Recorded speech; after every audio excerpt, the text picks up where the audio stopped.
Hello everyone, very good morning to all of you. कैसे हो आप सब? आई होप सब अच्छे हो गए, सब अच्छे से प्रिपेयर कर रहे होगे। आज संडे था तो आपका रिवीजन का काम ज़्यादा था ना। मैंने वीडियो इसलिए नहीं डाली दिन में ताकि कल सुबह या कल शाम को आराम से देख लेना। वैसे भी टीचर्स काम ज़्यादा दे देते हैं संडे वाले दिन कि हाँ भाई ये रिवाइज़ करना है, इस चैप्टर को पढ़ना है। ज़्यादा बर्डन मत लो। जितना ज़्यादा प्रेशर बनाओगे उतना ज़्यादा माइंड पे ज़्यादा प्रेशर बनेगा, तो उस वजह से कम काम हो पाएगा। फ्रीली रहो बस। हाँ, काम करते रहो, काम को स्किप ना करो। ये वाले क्वेश्चन कर रहे थे आप लास्ट क्लास में। मैंने पहले बता दिया था कि ये वाला करेंगे, आपका होमवर्क क्वेश्चन में दे दिया था ना। करेंगे इसी को कंटिन्यू, फर्स्ट इसी क्वेश्चन को करेंगे। बिफोर स्टार्ट द क्लास मैं मेरे बारे में बता देती हूँ। मैंने 12th में ब्लॉक टॉप किया है। बैचलर्स में और मास्टर्स में मैं टॉप 1% में सिलेक्टेड हूँ बाय गवर्नमेंट। तो आप मेरे ऊपर ट्रस्ट करके अपनी प्रिपरेशन बहुत अच्छी बना सकते हैं। 100 आउट ऑफ 100 की श्योरिटी मैं ले रही हूँ। आराम से आएंगे। आपका काम है रिवीजन करना। रिवीजन करने का तरीका बहुत बार बता दिया, फिर से बता देती हूँ। जैसे अभी ये क्लास हुई, क्लास होने के बाद आपका क्या काम है, इस क्लास से आपने क्या क्या सीखा, कौन सी एक्सरसाइज इंपॉर्टेंट, कौन सी एक्सरसाइज आपको अपने बिहाफ पे इम्पोर्टेंट लगी। जितना ज़्यादा रिवीजन करोगे उतना ज़्यादा आपके लिए अच्छा है, क्योंकि रिवीजन से आपको पता चलता है कौन सी एक्सरसाइज कितनी इंपॉर्टेंट है। अब मैं ये क्वेश्चंस बता रही हूँ, ये किसके बिहाफ पे बता रही हूँ, ये सारे प्रीवियस ईयर क्वेश्चन पेपर और जो मुझे लगा कि हाँ ये इंपॉर्टेंट क्वेश्चन बन सकता है, ये एक्सरसाइज बहुत इंपॉर्टेंट है, इससे रिपीट होने की क्वेश्चन की प्रोबेबिलिटी ज़्यादा है, उसी के बेस पे बता रही हूँ। ऐसे मुझे कैसे पता चलता है? अब सारा मैंने आपके साथ किया है दोबारा से कवर, तो मुझे ज़्यादा पता चल रहा है कि हाँ ये वाली चीज़ थोड़ी ज़्यादा इंपॉर्टेंट है, ये थोड़ी कम इंपॉर्टेंट है। एक्सरसाइज 8.4 का मैंने पहले ही बता दिया था कि 10 के 10 पार्ट बहुत इंपॉर्टेंट है, इसके 10 पार्ट है। और अभी करेंगे आप फिफ्थ पार्ट। फिफ्थ पार्ट में क्या है, cos of A minus of sine A plus 1 upon में cos A plus sine A minus 1 is equal to cosecant A plus cotangent A. और आइडेंटिटी यूज़ करनी है। 3 आइडेंटिटी पढ़ी थी, याद करने का तरीका भी बताया था। क्या बताया था? 1 प्लस ऑफ कोट स्क्वायर है तो वो कोसिकेंट स्क्वायर होगा। 1 प्लस ऑफ सेकेंड वाली आइडेंटिटी क्या है, 1 प्लस ऑफ टेंजेंट, यहाँ पे कोटेंजेंट है वहाँ पे tangent square is equal to secant square हो जाएगा। और cos square A plus sine square is equal to 1। वो तो आपको इतने अच्छे से याद ही है, कैसे बना ये सब अपन ने निकाला हुआ है ना। और वैसे भी मैंने समझाया था एक क्लास में कैसे बनाओ। जो भी आप हाइपोटेन्यूज से डिवाइड कर देते हैं तो क्या बन जाता है, परपेंडिकुलर अपॉन हाइपोटेन्यूज क्या होता है, साइन बन जाता है। ऐसे ही परपेंडिकुलर बेस अपॉन में हाइपोटेन्यूज होगा तो कोसाइन बन जाएगा, तो उससे वो फॉर्मूला आ जाएगा जब हाइपोटेन्यूज से डिवाइड कर देंगे। ऐसे ही बेस से डिवाइड कर देंगे तो अलग आ जाएगा। सारे फॉर्मूले अपने पढ़े हैं। PBP अपॉन में HHB क्या होता है, पाकिस्तान भूखा प्यासा, हरियाणा हरा भरा, या पंडित बद्री प्रसाद हर हर बोले, कौन सा भी आपको याद करना चाहते हो कर लो। आपका हिंदी मीडियम का है। लाल अपॉन में कक्का, लंब आधार, और लंब अपॉन में करण, करण और आधार, है ना, वही वाला है सब कुछ। साइन कोसाइन और टेंजेंट उसमें होता है, नीचे वाले में रेसिप्रोकल हो जाते हैं, बस उसी का काम है। यहाँ पे बनाना है कौन सा क्वेश्चन, फिफ्थ पार्ट करते हैं ना कंटिन्यू। अभी आ जाओ, यही वाला क्वेश्चन है। देखो कुछ नहीं करना बेटा, ये वाली सीरीज है ना बहुत एक्सपेक्टेड है और बहुत इंपॉर्टेंट है। ये 10 के 10 क्वेश्चन कैसे भी हो, पॉसिबिलिटी तो यही है कि 5 से 6 में से आ जाएगा एक, लेकिन आप रिस्क नहीं ले सकते तो 10 कर लो। 10 में से 4 नंबर अगर आपके कंफर्म हो रहे हैं, कोई डाउट नहीं है, 10 में से पक्का आएगा ही आएगा। बहुत इंपॉर्टेंट एक्सरसाइज है, बार बार इसलिए प्रेशर लगा रही हूँ ताकि ये अच्छे से कर लेना।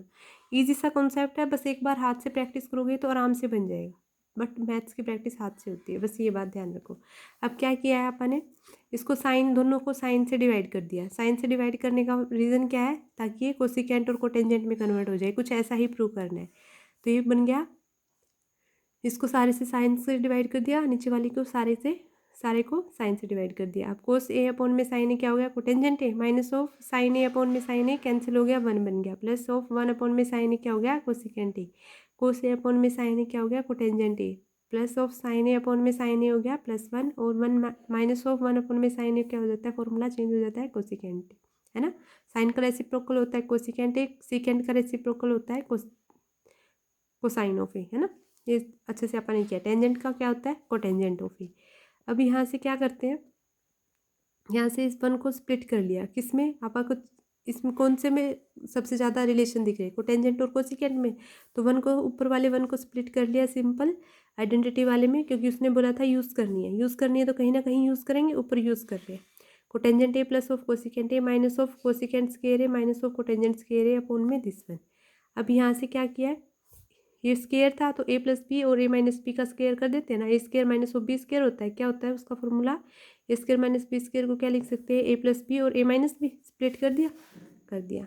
इजी सा काम है, कुछ नहीं कर रहे, बस जो है उसको एक स्टेप को अच्छे से देख लो ताकि आप जब करो प्रैक्टिस हाथ से तो वो ईजिली बन जाए। अब उसको ये यहाँ से स्प्लिट कर दिया है ना, अब क्या काम करना है, अब यहाँ से cotangent A plus of cosecant A common आ रहा है तो यहाँ से कॉमन निकाल लेंगे तो 1 माइनस ऑफ कोसिकेंट ए और कोटेंजेंट ए बच जाएगा है ना, इजी सा बन गया। अब देखो cotangent A plus of cosecant ए निकाल लिया कॉमन तो 1 माइनस ऑफ ये वाली चीज़ तो कॉमन आ गई तो 1 माइनस ऑफ ये बनना चाहिए ना, minus of cosecant A minus of cotangent A, minus को सीधा अंदर ले लिया, minus of cosecant A minus minus plus बन गया कोटेंजेंट ऑफ ए और ये डिवाइड में सीधा चल ही रहा है। अब नीचे वाली जो चीज़ है वो सेम यही बन गई तो इसको कैंसिल कर देंगे, ये वाली चीज़ होगी कैंसिल और कैंसिल होने के बाद अपने पास क्या आ गया, कोसिकेंट ए प्लस कोटेंजेंट ए, वही थी राइट हैंड साइड जो प्रूव करनी थी, यही थी राइट हैंड साइड। तो कुछ नहीं किया, साइन से डिवाइड कर दिया, आइडेंटिटी का यूज़ कर लिया, फॉर्मूला स्प्लिट किया A square minus of B square का। तो बहुत ईजी सा कॉन्सेप्ट है, अगर आप एक बार सिर्फ एक बार अच्छे से देख भी लोगे तो आपको पेपर में ईजिली याद रह जाएगा। ये वाली चीज़ बहुत इंपॉर्टेंट है इसमें, तो अच्छे से कर लेना। मैंने ये वाली वीडियो अच्छे से बना के डाली हुई है इस चैप्टर की इंडिविजुअल अलग से, उसका रीज़न ये है कि ये चीज़ें बहुत एक्सपेक्टेड है, एक बेसिक वीडियो है अलग से और एक ये वाली सिंपल इसी एक्सरसाइज मतलब इसी चैप्टर की। तो आप प्लीज़ इसको कंफर्म करना कि हाँ भी ये इसके 4 मार्क्स कहीं नहीं जाने वाले, वो कंफर्म 4 मार्क्स हों, ठीक है। अभी करते हैं आपका नेक्स्ट क्वेश्चन में क्या है, एक्सरसाइज 1.3 का एग्जाम्पल है 1.4 और अच्छा ये वाला काम मैंने कल करवा दिया था, चलो फिर भी रिपीट कर लेते हैं। देखो मैं वही चीज़ बता रही हूँ जो आपकी एक्सपेक्टेड है, जो मुझे लग रही है हाँ इसकी पॉसिबिलिटी ज़्यादा है, तो आपको भी पता होना चाहिए उसका रीज़न क्या है। जो ज़्यादा प्रैक्टिस करेगा उसको पहले से पता चलने लग जाता है कि हाँ ये वाली चीज़ है इम्पोर्टेंट, और आपके लिए इस क्लास में आज की इम्पोर्टेंट एक्सरसाइज बाद में बताएंगे, ठीक है। लास्ट मतलब 25 या 30 मिनट हो जाएंगे तब बताऊंगी कि कौन सी एक्सरसाइज 4 मार्क्स में कंफर्म श्योर आपको मार्क्स देगी ही देगी। अब क्या करना है, रूट 2 को इरेशनल प्रूव करना है, कल काम किया था इसको रैशनल एज्यूम कर लेते हैं, रैशनल एज्यूम कर लेते हैं तो आर बाई एस की फॉर्म में लिख दिया। रूट 2 को अगर कोई अदर को प्राइम फैक्टर्स में होंगे अगर इसको डिवाइड कर रहे हैं तो ए और बी में है, इसके अलावा कोई भी कॉमन नहीं आना चाहिए, लेकिन हमारे पास एक ए है वो 2c के इक्वल आ जाएगा क्योंकि यहाँ से इस वाली थ्योरम का यूज़ कर रहे हैं, अगर p डिवाइड्स कर रहा है ए स्क्वायर को तो p वो डिवाइड करेगा a को, और a है कोई p है वो कोई प्राइम नंबर है तो ये 2c वाला हो जाएगा। एक यहाँ से 2 अंदर कॉमन फैक्टर आ जाएगा, वो पॉसिबल नहीं हो सकता क्योंकि वो अपन ने प्राइम नंबर लिए थे, और प्राइम नंबर लिए थे उसका रीज़न क्या था कि अपन ने यहाँ पे कॉन्ट्राडिक्शन ले ली थी। कॉन्ट्राडिक्शन क्या कि हम गलत ही एज्यूम करके चले थे कि रूट 2 है वो एक रैशनल नंबर है, बल्कि वो तो इरेशनल नंबर है क्योंकि उनके अंदर कॉमन फैक्टर्स आ गए, ठीक है। कॉन्ट्राडिक्शन क्यों आई है, क्योंकि अपन ने रैशनल नंबर वाला गलत एजम्पशन लिया था, इस वजह से। ईजी सा कॉन्सेप्ट है, अगर यहाँ पे अच्छे से समझ नहीं आ रहा तो मैंने वीडियो डाली हुई है तो वो वाली वीडियो ज़रूर देख लेना, और स्टार्टिंग में ही है एक्सरसाइज 1.3 8.4 हर हालत में करके ही जानी है सबको, चाहे समझ नहीं आए तो रट के करके जाओ या फिर मतलब 4 5 बार लिख के कर कैसे भी करके जाओ। 1.3 4 नंबर पक्का देगी, 8.4 का 5th क्वेश्चन है वो 4 नंबर पक्का देगा, 8 नंबर कहीं नहीं जाने वाले, ठीक है। वो एक चैप्टर्स तो करने ही है, कौन कौन से चैप्टर्स करने हैं एक बार फिर से बता देती हूँ क्योंकि हमारे बच्चे थोड़ा सा भूल जाते हैं ना। सेकंड थर्ड फोर्थ 18 मार्क्स का आएगा, 5th चैप्टर 7 मार्क्स का आएगा, और 14 और 15 है वो 10 मार्क्स के आएंगे। ये 7 वाला है मतलब कि हाँ ये इस राउंड ऑफ लेके चल रहे हैं कि इतने में तो हम पास हो ही जाएंगे। 7 चैप्टर ईजी सा है, 2 ही एक्सरसाइज करनी है, थर्ड वाली अभी सिलेबस से डिलीट है तो इस वजह से 7 को अगर ले लेते हैं तो 41 मार्क्स बन रहे हैं। तो इन चैप्टर्स में से कोई भी क्वेश्चन स्किप मत करना, और खासकर जो एक्सरसाइज बताई हुई हैं उनमें से तो बिल्कुल भी नहीं, बिल्कुल भी नहीं। प्लीज़ फोकस करना है इस बात पे जो मैं कहना चाहती हूँ। अगर आप मीन और मोड मीडियन वाले में से मैंने कल बता दिया था, वैसे मैंने तीन क्वेश्चन तो कंपलसरी बता ही दिए कि यहाँ से आएंगे ही आएंगे। कौन कौन से, 1.3 का, 14.1 का, 8.4 का और 15.1 वाला तो आएगा ही आएगा, है ना। तो ये वाला काम आपको अच्छे से करना ही करना है। अगर कहीं से और समझ आ रहा है तो अच्छी बात है, वहाँ से कर लो, मेरा अगर समझ नहीं आ रहा तो कोई बात नहीं, किसी और का समझ आ रहा है एक बार उससे कर लो, है ना, क्या फ़र्क पड़ रहा है, आपको तो पास होना है।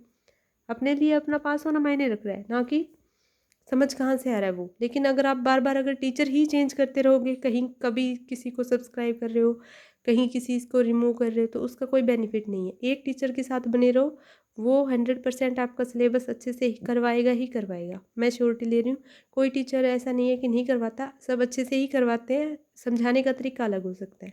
क्या पता किसी को मेरा समझाया हुआ बहुत अच्छा आता हो, किसी को मेरा समझाया हुआ बिल्कुल भी अच्छा नहीं लगता हो। तो ज़रूरी नहीं है, आपको जिस टीचर का समझ में आ रहा है आप उसके साथ लिंक में रहें, ठीक है। अब करते हैं अपन नेक्स्ट क्वेश्चन। आजू वाली एक्सरसाइज में जो मुझे एक्सरसाइज बतानी है वो मैं बता दूँगी। सेकंड क्वेश्चन क्या है, एक्सरसाइज 2.3 का है, पेज नंबर 34 पे। एग्जाम्पल है 7, इजी सा है, तो बनाते हैं 34 पेज पे। ये आपका है अभी सिलेबस से डिलीट, क्योंकि 2.3 सिलेबस में अभी नहीं है, स्किप कर सकते हो। तो ये वाला कर देते हैं एक बार स्किप, ये नहीं कर रही। ये मैंने कल होमवर्क दिया था और ये क्वेश्चन बहुत एक्सपेक्टेड है, तो इसके 4 मार्क्स आप ऐड कर सकते हो कायदा। मेरी तरफ से तो श्योरिटी में आएगा ही आएगा ये क्वेश्चन, क्योंकि बहुत बार आ लिया। अभी करते हैं पा, ये वाला क्वेश्चन मैं करवाऊंगी डिटेल में बहुत अच्छे से क्लास में, लेकिन आप कोशिश करना कि ये आपका बन जाए, ठीक है। जो क्वेश्चन मैं क्या बोल के छुड़वा रही हूँ, ये बोल के कि एक्सपेक्टेड है, इसका मतलब वो क्वेश्चन पेपर से पहले डेफिनेटली आपको क्लासेस में करवाया जाएगा, करवाया जाएगा, तो इसका मतलब पेपर में वो आएगा ही आएगा, ठीक है। समझ गए जिस बात को मैं समझाना चाहती हूँ। एक्सरसाइज अभी करते हैं आप फोर्थ क्वेश्चन, 8.4 का क्वेश्चन नंबर 4 है, 193 के पेज पे।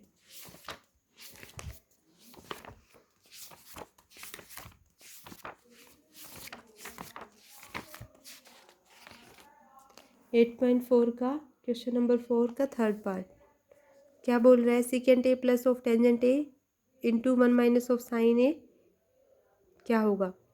ये रहा आपका 4 का थर्ड पार्ट, क्या बोल रहा है, secant A plus of tangent A into 1 minus of sine A क्या होगा।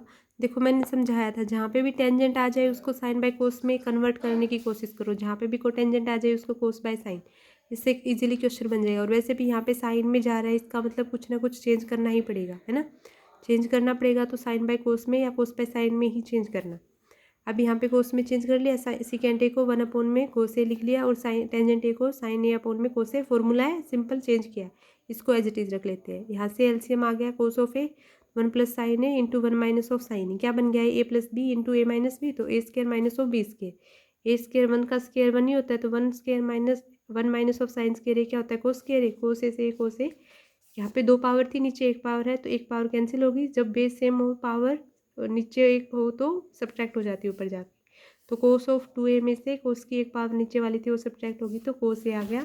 इसका मतलब कौन सा ऑप्शन सही है, ऑप्शन डी सही है। ये वाले क्वेश्चंस आ सकते हैं, एक्सपेक्टेड है बेटा। जिनको मतलब जिनको सिर्फ पास होना है उनके लिए पासिंग क्वेश्चंस बताए जा रहे हैं, जिनको 100 आउट ऑफ 100 लेने हैं उनके लिए एक्सपेक्टेड ज़्यादा बताए जा रहे हैं। आपको अगर नहीं बन रहे तो ज़्यादा परेशान होने की बात नहीं है, जितना बन रहा है उतना कर लो, जितने, लेकिन जो चैप्टर्स बताए हैं 5 और 6 चैप्टर, इनमें से कुछ स्किप मत करना प्लीज़, मेरी तरफ से यही आपको एडवाइस है, रिक्वेस्ट लगा लो कि इनमें से स्किप नहीं करोगे तो आप अच्छे से पास हो जाओगे। अगर इनको भी स्किप करके गए तो फिर श्योरिटी नहीं है कि पास हो गया नहीं हो गया ना, काम आपका ही है सारा, करवाने में मैं हेल्प कर रही हूँ बस, ठीक है। अब करते हैं आप फिफ्थ क्वेश्चन क्या है जो मुझे इंपॉर्टेंट लगा, पेरीमीटर ऑफ सर्कल निकालना है, एरिया ऑफ सर्कल गिवन है, कैसे बताएंगे बताओ। एरिया ऑफ सर्कल गिवन है, इसका मतलब पाई आर स्क्वायर गिवन है, कितना 6.16।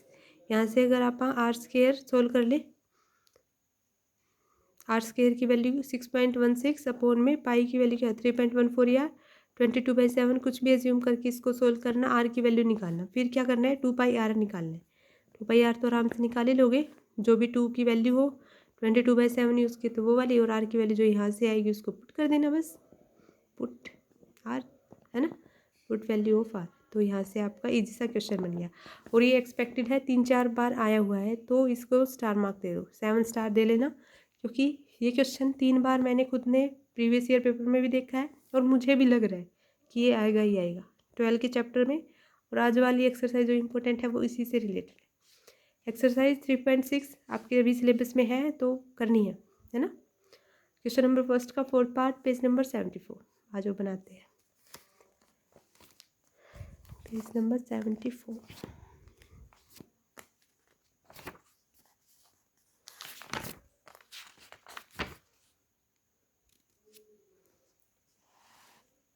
बताओ है या नहीं सिलेबस में। फर्स्ट का फोर्थ पार्ट बोल रहा है, a train travels a distance of 480 kilometre at a uniform speed. Same question कल करवाया है ना। If the speed has been 8 metre less, तो क्या करना है देखो, अगर आप स्पीड मान लेते हैं, क्या एक्स एज्यूम कर लेते हैं स्पीड, तो डिस्टेंस क्या होती है, स्पीड इनटू टाइम। स्पीड अपन ने एज्यूम कर ली एक्स, डिस्टेंस अपने पास है 480 अपॉन में एक्स क्या हो जाएगी, सिंपल वाली। और एक अलग कंडीशन क्या हो जाएगी, जिसमें डिस्टेंस सेम है, तो वो हो जाएगी 480 अपॉन में एक्स माइनस ऑफ 8, और उसका डिफरेंस कितना होगा 3, है ना। तो ये सेम क्वेश्चन कल वाली क्लास में हुआ है, तो वो वाली क्लास देख लेना, या अभी करवाऊँ। एक सेकेंड मैं कॉपी से निकलवा देती हूँ, ताकि ज़्यादा वो चीज़ें बार बार लिखनी ना पड़े, टाइम वेस्ट की चीज़ें है ना, बार बार वही काम लिखना, कॉपी फिल करना अच्छी बात नहीं, कर रखा है तो वही देख लेते हैं। तो ये वाला रहा क्वेश्चन आपका, let the speed of the train is equal to this one, और क्या आगे टाइम क्या हो जाएगा, डिस्टेंस अपॉन में स्पीड, तो टाइम टेकन क्या हो जाएगा, कवर करने हैं कितने, डिस्टेंस सेम ही है, अब स्पीड चेंज हो रही है बार बार, तो स्पीड चेंज कर रहे हैं एक्स, और एक्स माइनस 8 से किया तो वो 3 आवर ज़्यादा ले रही है, बस इसको सोल्व कर लेना। इक्वेशन क्या आई वही बनानी थी, यही ईजी सा काम था। बट ये क्वेश्चन नहीं था, आई थिंक कोई और क्वेश्चन था, मैंने ये गलत निकाल लिया। कौन सा क्वेश्चन बनाना था आपको, 3.6 का 74 के पेज पे, पेज नंबर ये हिंदी मीडियम की बुक के अकॉर्डिंग था, तो ये वाले नहीं करने, ये वाला क्वेश्चन बनाना है, सॉरी फॉर दैट। बट वो क्वेश्चन एक्सपेक्टेड है, ये क्वेश्चन डेफिनेटली आएगा, क्योंकि मैंने 2-3 जगह इसे नोट किया है, एक बार आगे फिर आएगा ये क्वेश्चन, तो इम्पोर्टेंट है ये वाला, स्किप मत करना बिल्कुल भी, भूल के भी नहीं, क्योंकि इसमें बच्चों को कंडीशन समझ नहीं आती क्या बनानी होती है। ठीक है, अभी करेंगे आप 3.6 का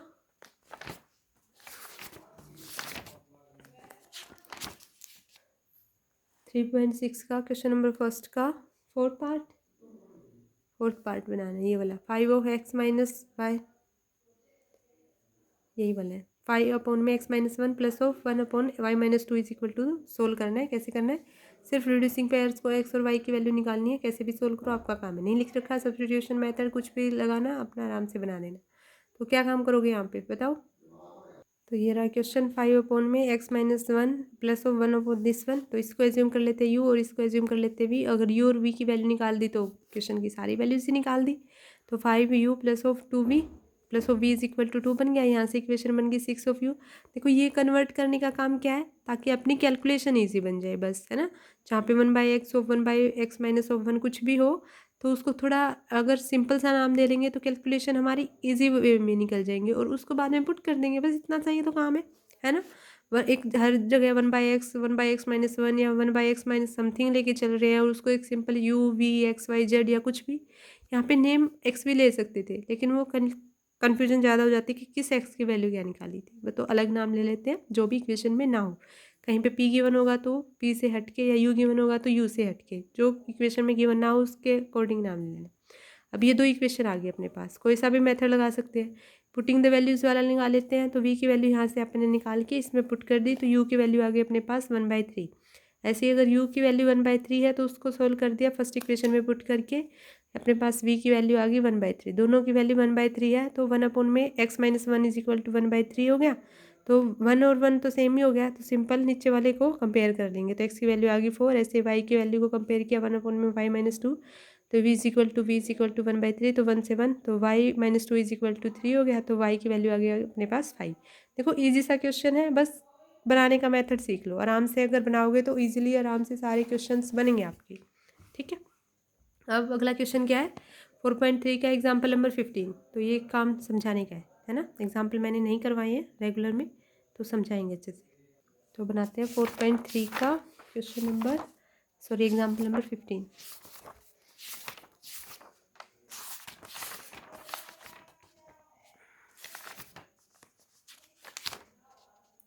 वैसे आई थिंक ये 4.3 सिलेबस में है या नहीं है, बताना।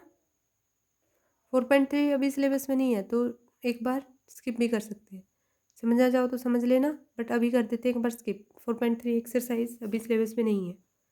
कंप्लीटिंग स्क्वायर मेथड मैंने नहीं बताया, क्योंकि मैंने पहले से सिलेबस देख रखा था, वैसे भी मैंने सिलेबस में अच्छे से बताया हुआ है कि 4.3 अपने सिलेबस में नहीं है तो नहीं करेंगे, है ना। अगला है 5.3 का 13 एग्जाम्पल।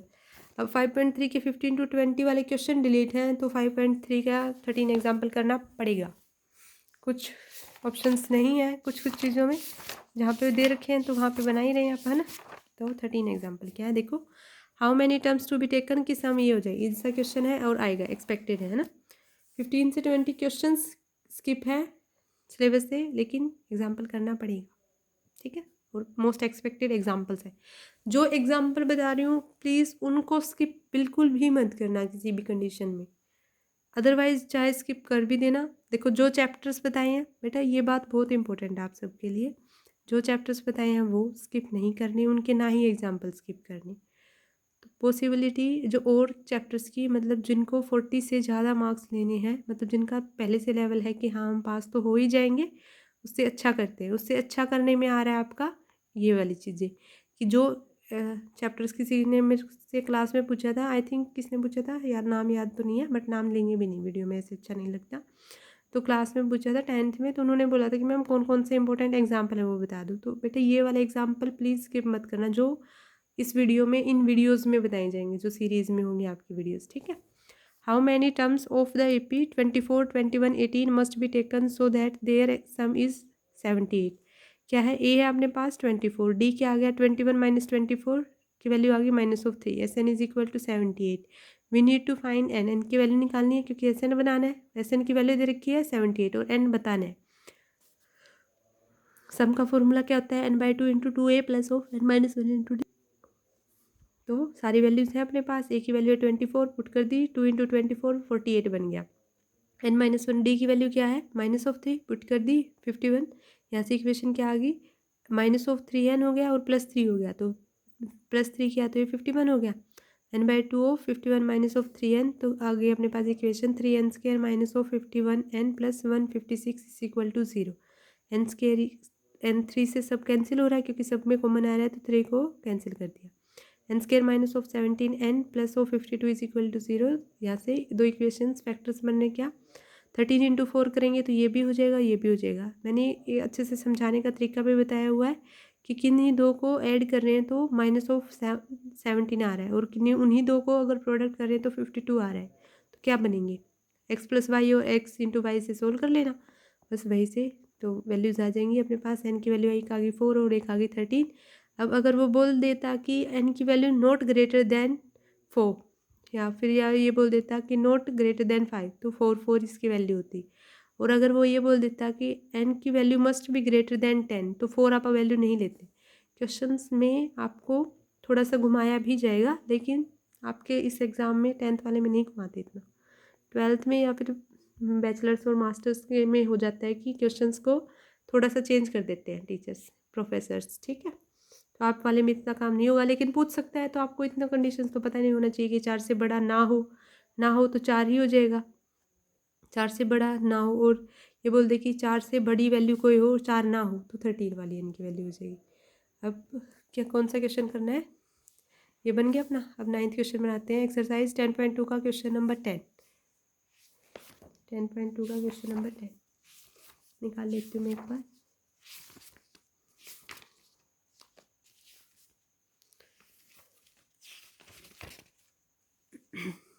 क्या बोल रहे हैं, prove that the angle between two tangents drawn from an external point to the circle is supplementary to the angle subtended by the line segment joining the points of contact at the centre. तो बनाते हैं question, देखो easy सा है, दो tangents का angle बता दो कि वो सप्लीमेंट्री हो जाए। पहले ये बताओ सप्लीमेंट्री एंगल क्या होता है, कॉम्प्लीमेंट्री एंगल क्या होता है, एक्यूट ऑब्ट्यूज सारे एंगल्स पता होने चाहिए, और उसके लिए मैंने एक वीडियो डाल रखी है, तो प्लीज़ वो देख लेना नहीं आएंगे तो, ठीक है। इस वाले क्वेश्चन में सप्लीमेंट्री बता दूंगी, एक क्वेश्चन में कम्प्लीमेंट्री आएगा, आगे वाले में 11th चैप्टर में एक्यूट ऑब्ट्यूज सारे कंसेप्ट यूज होंगे। राइट एंगल ट्रायंगल वाला अपन ने 8th चैप्टर में 9th में किया है, तो बेटा वो वाली वीडियो प्लीज़ देख लेना, आपके बेनिफिट के लिए बोल रही हूँ, मेरा कोई बेनिफिट नहीं है उसमें। अभी करते हैं आप ये वाला क्वेश्चन। क्या बोल रहा है क्वेश्चन में कि टेंजेंट ड्रॉ किए जाए external point to the circle. तो मैंने कोई सर्कल बनाया, उससे कोई टेंजेंट पॉइंट एक्सटर्नल्स पे ड्रॉ कर लिए, ऐसे ही ए और बी। तो आपको प्रूव क्या करना है कि इनके बीच का एंगल है वो सप्लीमेंट्री हो जाए, मीन्स AOB और APB का जो एंगल है वो क्या बन जाए, यहाँ से लेके AOB वाला और ऐसे ही पूरा का पूरा APB, इसका एंगल क्या बन जाए 180। सप्लीमेंट्री का मतलब क्या होता है, सम मस्ट बी 180। कॉम्प्लीमेंट्री का एंगल क्या होता है, कॉम्प्लीमेंट्री एंगल में क्या प्रूव करना होता है वो बताओ आप, वो कमेंट बॉक्स में बताना, ये आपके लिए बन गया होमवर्क। तो मैंने क्या किया कि PA और PB कोई भी 2 टेंजेंट ड्रॉ कर लिए, कहाँ पे, external point P2 circle with centre O। कैसे एज्यूम किए, angle AOB plus of angle of APB है वो 180 होना चाहिए, है ना, इन्हीं को एज्यूम करके प्रूव कर रहे हैं। तो इन राइट एंगल ट्रायंगल कौन सी, OAP और BOP में दोनों के दोनों टेंजेंट सेम है, ये दोनों टेंजेंट सेम है, इनकी लेंथ सेम होती है, ये प्रूव किया है थ्योरम में भी। ऐसे ही OP भी सेम हो जाएगा दोनों के लिए, ऐसे ही OA और OB भी सेम हो जाएगा, तो OA OB भी सेम हो जाएगा, OP दोनों में कॉमन हो जाएगा। तो by SSS criteria of congruency क्या हो जाएगा, ये ट्रायंगल क्या बन जाएंगी, सिमिलर बन जाएंगी, क्या सॉरी यहाँ पे कॉन्ग्रुएंस बन जाएंगे, है ना, सिमिलर भी बन सकती है, कॉन्ग्रुएंस भी मिल सकती है, दोनों में कौन सी प्रॉपर्टी हो जाती है। कॉन्ग्रुएंसी में क्या बताना होता है, कॉन्ग्रुएंस में बताना होता है सिर्फ same shape and same size, और सिर्फ सिमिलर में बताना होता है सेम शेप। तो यहाँ पे दोनों चीज़ हो रही है तो कॉन्ग्रुएंट वाली बन जाएगी। Angle of OPA is equal to, दोनों सेम बन जाएंगे। अब अगर ये दोनों सेम बन गए तो ये हाफ हो जाएगा, AOP इज इक्वल टू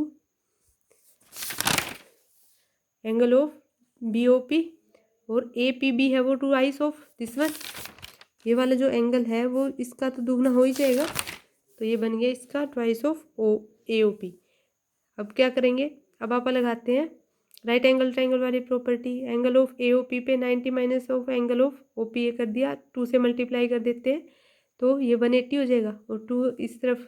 अब इसी चीज़ को अपन ने पीछे नाम दिया है कुछ AOB, है ना, और उसी चीज़ को कुछ नाम दिया है, इस चीज़ को नाम दे दिया AOB और इसी चीज़ को नाम दिया APB, तो वहाँ पे दोनों चीज़ को यूज़ कर लेंगे और वो दोनों क्या बना देंगे, angle AOB plus of angle of APB है वो 180 बन जाएगा। देखो यहाँ पे मैं थोड़ा जल्दी में समझा रही हूँ, मैंने अच्छे से क्लासेस में समझाया हुआ है, तो प्लीज़ वो वाली वीडियो देख लेना किसी को समझ नहीं आ रहा हो तो यहाँ पे, क्योंकि ये रिवीजन चल रही है, और रिवीजन ऐसी ही होती है जिसमें आपको जल्दी जल्दी बताया जाए, नहीं तो अगर इसी क्लास को मैं 4-5 दिन लगा के करवाऊँ तो क्या फ़ायदा हुआ करवाने का, है ना, कोई फ़ायदा नहीं है, टाइम वेस्ट चीज़ें हैं फिर वो। ये बन गया, हो गया। अब क्या करना है, 10 क्वेश्चन करेंगे, एग्जाम्पल है 7 एक्सरसाइज 7.2 का, और एक्सपेक्टेड है, बताओ क्यों है एक्सपेक्टेड, मैंने क्लास में भी बताया था 7.2 से डेफिनेटली आपके 4 मार्क्स का क्वेश्चन आएगा ही आएगा, तो आपकी मर्ज़ी है आपको अपने मार्क्स सिक्योर करने हैं या नहीं करने। यहाँ पे करना है एग्जाम्पल नंबर 7, और ये वाला है मोस्ट एक्सपेक्टेड एग्जाम्पल, पहले से लिख रखा है, वेरी वेरी इंपॉर्टेंट। इस रेशियो में क्या होता है, in what ratio does the point -4 6 divide the segment joining, कि इसको ज्वाइन कर दें तो इस -4 और -6 आ जाएंगे, तो रेशियो बता दो क्या होगा।